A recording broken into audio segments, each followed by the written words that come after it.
Selamat pagi saudara-saudara yang dikasihi oleh Tuhan Yesus Kristus. Kita bertemu kembali dalam Devotion from Home pada pagi hari ini. Saya percaya dan saya terus berdoa bahwa saudara dalam keadaan baik-baik dan senantiasa dalam pemeliharaan Tuhan. Saudara, Devotion pagi hari ini saya berikan judul Kehidupan yang Tidak Membatasi Tuhan. Kehidupan yang tidak membatasi Tuhan.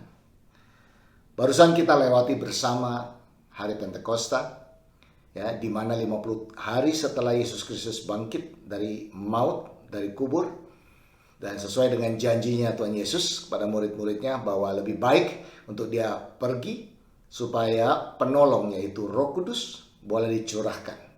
Dan saudara, kita bisa seperti sekarang ini karena Roh Kudus yang ada di dalam kehidupan kita. Dalam hidup kita ini, Roh Kudus yang memimpin, Dia yang menuntun, Dia yang membimbing, Dia yang menolong, dan Dia yang menghibur. Dan firman Tuhan di Kisah Rasul-Rasul 1 ayat 8 berkata, "Tetapi kamu akan menerima kuasa kalau Roh Kudus turun ke atas kamu, dan kamu akan menjadi saksiku di Yerusalem dan di seluruh Yudea dan Samaria dan sampai ke ujung bumi." Jadi firman Tuhan sudah diberikan kepada kita, kuasa sudah Tuhan berikan kepada kita dalam Roh Kudus. Namun seringkali terjadi peperangan rohani dalam jiwa dan pikiran kita. Memang roh penurut, tetapi daging lemah. Oleh karena itu penting bagi kita semua untuk submit, tunduk kepada firman Tuhan, tunduk kepada Roh Kudus, ya, supaya roh ini bisa menguasai pikiran kita, menguasai kedagingan kita, dan terus kita bisa bertumbuh, ya, kita bisa menyenangkan Tuhan, ya, dan kita terus bisa hidup dalam berkemenangan. Nah, dalam kehidupan kita sehari-hari, kita cenderung untuk memakai kekuatan kita sendiri, akal sehat kita dan kepandaian kita, kekuatan kita sendiri. Nah, kita baru mulai beriman ketika masalahnya mulai sulit dan tidak bisa kita selesaikan. Dan terutama kalau kita sudah mentok, sudah tidak ada jalan keluarnya, sudah jalan buntu, baru kita berseru kepada Tuhan sungguh-sungguh, ya, minta mujizat dari Tuhan. Saudara, nasihat firman Tuhan adalah baik atau tidak, baik atau kurang baik keadaan kita, selalu ingat bahwa kita terus harus bertekun dalam iman dan pengharapan kepada Tuhan Yesus Kristus.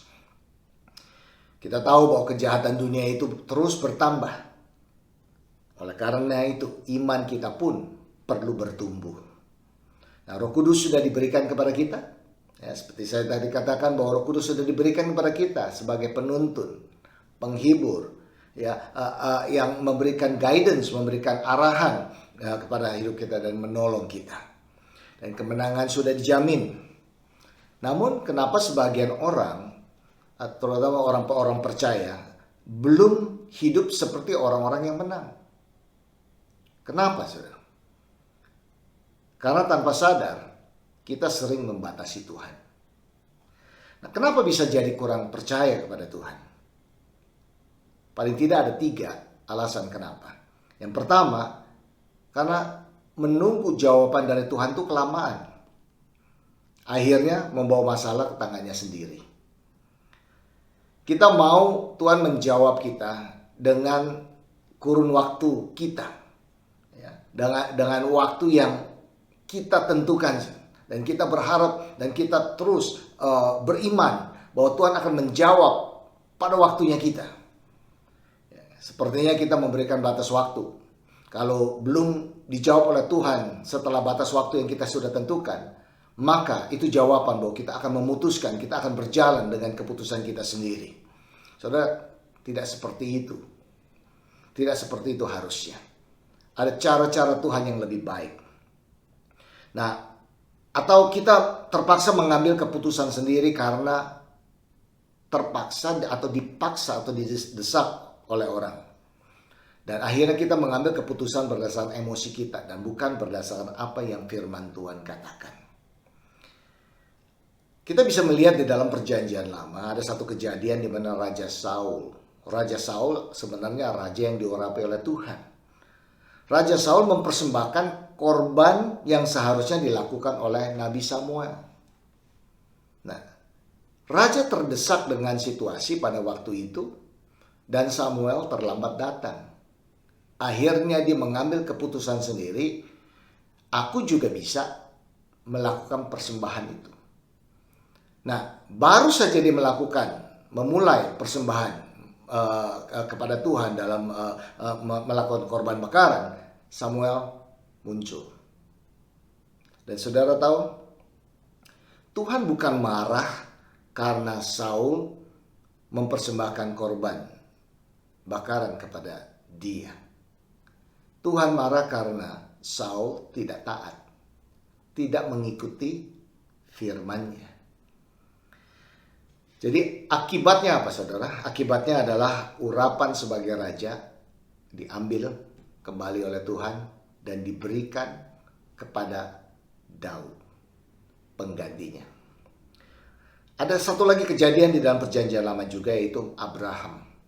Abraham mendengarkan bujukan Sarah istrinya, dan apa yang terjadi? Lahirlah Ismail. Nah, saudara, Tuhan membuat janji kepada Abraham bahwa dia akan memberkati Abraham sedemikian rupa, dan keturunannya akan banyak, dan keturunannya akan diberkati oleh Tuhan. Nah, Abraham harus menunggu 25 tahun untuk janjinya itu digenapi melalui keturunannya Ishak. Nah, 11 tahun berlalu, tidak terjadi apa-apa. Dan istrinya Sarah menolong Tuhan, dan lahirlah Ismail. Saudara, Abraham harus menanggung banyak kesusahan oleh karena tidak sabar, karena nunggunya kelamaan. Saudara, ini sesuatu pelajaran bagi kita. Tuhan tidak mau kita menanggung banyak masalah, kesusahan dalam kehidupan kita. Dan kita bisa tidak harus melewati masa-masa susah seperti itu kalau saja kita sabar menunggu. Tuhan tidak pernah terlambat. Amin. Dan memang kita harus menyalipkan daging kita, pikiran kita di bawah pimpinan Roh Kudus. Nah, kenapa bisa jadi kurang percaya? Yang kedua, alasan kedua adalah lupa akan mujizat yang pernah dialami sebelumnya. Saudara, jangan pernah lupa apa yang Tuhan pernah lakukan dalam kehidupan kita. Mujizat terbesar yang Tuhan berikan kepada kita adalah sewaktu kita selamat, mendapatkan kehidupan yang kekal. Itu mujizat yang terbesar yang pernah kita alami semua. Saudara, harusnya kita binasa semuanya, tapi oleh karena kasih karunia Tuhan, kita diselamatkan sehingga kita punya jaminan hidup yang kekal di dalam Yesus Kristus. Nah, saudara, kalau Tuhan sudah memberikan keselamatan itu, kalau Tuhan sudah menyelamatkan kita, Tuhan juga akan memberi keberhasilan dalam kehidupan kita. Jangan kita seperti orang Israel, di mana ada satu cerita yang Tuhan sendiri berkata bahwa mulut dan hati mereka itu tidak sama. Saya bacakan di Mazmur 78 ayat 19 sampai 20. Tetapi mereka terus berbuat dosa terhadap Dia dengan memberontak terhadap Yang Maha Tinggi di padang kering. Mereka mencobai Allah dalam hati mereka dengan meminta makanan menuruti nafsu mereka. Mereka berkata terhadap Allah, "Sanggupkah Allah menyajikan hidangan di padang gurun? Memang Ia memukul gunung batu sehingga terpancar air dan membanjir sungai-sungai. Tetapi sanggupkah Ia memberikan roti juga atau menyediakan daging bagi umatnya?" Nah, saudara, orang Israel sudah melihat begitu banyak mujizat, mengalami begitu banyak mujizat Tuhan dalam kehidupan mereka. 3 juta daripada umat Israel keluar dari Mesir. Mereka berjalan di tanah yang kering, di mana laut merah terbuka, dan mereka berjalan melalui, tidak ada satupun daripada mereka yang binasa, diselamatkan oleh Tuhan. Nah, selama di padang gurun, di padang gurun mereka pun dipelihara oleh Tuhan. Tuhan menyediakan tiang api pada waktu malam supaya mereka tidak kedinginan, dan tiang awan pada siang hari supaya mereka tidak kepanasan.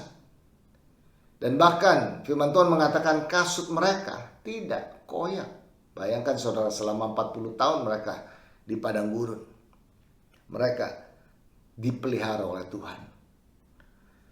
Mujizat Tuhan terjadi setiap hari. Namun tetap saja mereka mempertanyakan Tuhan. Kuasa seperti apa lagi yang mereka harapkan, mereka mau? Saudara, apakah kita seperti orang Israel? Mari kita ingatkan diri kita bagaimana Tuhan pernah menolong kita. Dan Dia akan terus menolong kita. Dan pertolongan Tuhan tepat pada waktunya. Yang ketiga, kenapa bisa jadi kurang percaya? Karena mengandalkan pengalaman pribadi. Saudara, ada satu kejadian. Di Matius 15 ayat 8-9 berkata begini. Bangsa ini memuliakan aku dengan bibirnya, padahal hatinya jauh daripadaku. Percuma mereka beribadah kepadaku, sedangkan ajaran yang mereka ajarkan ialah perintah manusia. Nah, kenapa mereka mengajarkan ajaran manusia? Karena mereka membatasi Tuhan. Apa yang mereka dengar membatasi Tuhan. Dan firman Tuhan disesuaikan dengan apa yang mereka ingin dengar, apa yang mereka lakukan, tradisi mereka lebih penting daripada firman Tuhan. Mazmur 78 ayat 41 berkata seperti ini. Berulang kali mereka mencobai Allah, menyakiti hati yang kudus dari Israel. Dalam bahasa Inggrisnya, they limited the Holy One of Israel. Mereka membatasi Tuhan. Kalau air bisa keluar, bagaimana dengan makanan? Bisa nggak ya kira-kira Tuhan lakukan itu? Dan saudara tahu Tuhan menjadi marah. Tuhan tidak bisa dicobai Tuhan. Tuhan tidak bisa dicobai, amin. Dan ada satu kejadian, saudara, juga di Matius 8 ayat 24, di mana murid-murid Yesus sedang ada di dalam perahu dan Yesus tertidur. Tiba-tiba terjadi angin puyuh ya, dikatakan bahwa mereka ditimbus gelombang dan mereka semua ketakutan. Nah, beberapa dari mereka ini profesinya adalah nelayan. Dan seharusnya hal yang seperti ini sudah biasa. Tetapi kali ini tidak seperti biasanya. Mereka takut. Berarti kejadian itu benar-benar menakutkan. Nah, bukannya mereka minta tolong kepada Tuhan, malah Tuhan Yesus ditegur oleh mereka. Apa yang mereka katakan? Tuhan, apakah engkau tidak peduli kalau kami binasa? Apakah Tuhan tidak tahu apa yang mereka lalui? Apakah Tuhan tertidur dalam arti kata Dia tidak tahu apa yang sedang terjadi? Saya percaya tidak demikian. Tuhan tahu, ya, Tuhan tahu persis apa yang kita lalui. Tuhan tahu persis masalah apa yang sedang kita hadapi. Dan bagi Tuhan tidak ada yang terlalu sulit. Di ayat 26 dikatakan, mengapa kamu takut? Kamu yang kurang percaya. Saudara, kita semua adalah orang-orang yang percaya. Tapi seringkali dalam kehidupan kita menjadi kurang percaya.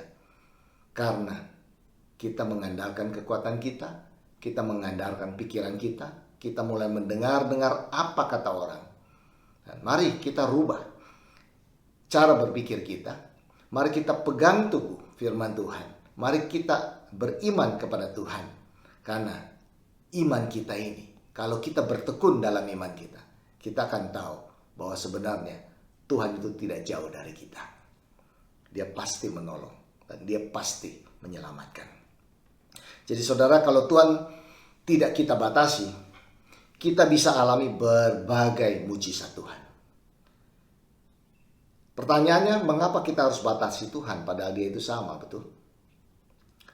Ibrani 13 ayat 8 mengatakan Yesus Kristus itu sama, baik kemarin maupun hari ini dan sampai selama-lamanya.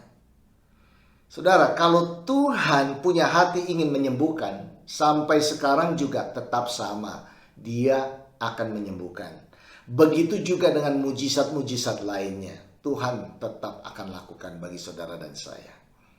Jadi jangan batasi Roh Kudus. Roh Kuduslah yang melakukan banyak mujizat. Dia omnipresent, dia ada di mana-mana. Dia ada waktu saudara tidur, dia ada waktu saudara berjalan, dia ada waktu saudara berbaring, waktu saudara duduk. Dia ada di mana-mana pada saat yang bersamaan juga. Dia mau melakukan hal-hal yang besar melalui hidup kita. Kita akan mengalami kehidupan yang berbeda dengan kebanyakan orang di dunia. Itulah yang akan membuat orang-orang datang kepada kita. Dan kita bisa menjadi saluran berkat bagi mereka. Dan membawa mereka untuk mengenalkan siapakah Yesus yang kita sembah itu. Mari saudara, kita terus bertekun dalam iman kita. Dan jangan batasi Tuhan dalam kehidupan kita. Mari kita berdoa. Tuhan, kami berterima kasih untuk kuasa kebangkitan-Mu. Dan bahkan hari ini kami boleh menikmati, kami boleh ada dalam kondisi kami pada saat ini Tuhan, karena Roh Kudus yang telah memimpin kami. Bukan saja kami diselamatkan, tetapi Engkau memberikan pada kami kehidupan yang berkelimpahan. Janji-Mu ya dan amin. Kalaupun pada saat ini Tuhan ada jemaat-Mu yang sedang struggle, sedang masuk dalam pergumulan hidup ini, kami tahu bahwa Engkau tidak pernah tertidur. Engkau tahu persis apa yang sedang dialami dan Engkau memberikan jalan keluar. Dan Engkau menginginkan kepada kami punya iman yang teguh. Dan kami berdoa Tuhan bahwa tetap kami berpegang kepada janji-Mu, firman-Mu yang membebaskan kami. Terpujilah Engkau ya Tuhan. Dan kami berdoa juga bahwa Engkau terus memakai hidup kami menjadi teladan, menjadi berkat bagi banyak orang Tuhan. Sehingga kami juga bisa menjadi kepanjangan tangan Tuhan untuk memperlihatkan kasih-Mu itu Tuhan kepada orang-orang yang membutuhkan, yang memerlukan pertolongan Engkau. Terpujilah nama-Mu Tuhan. Dan Engkau terus memberkati jemaat-Mu sepanjang 1 minggu ini. Di dalam nama Yesus Kristus kami berdoa dan bersyukur. Amin dan amin. Tuhan berkati.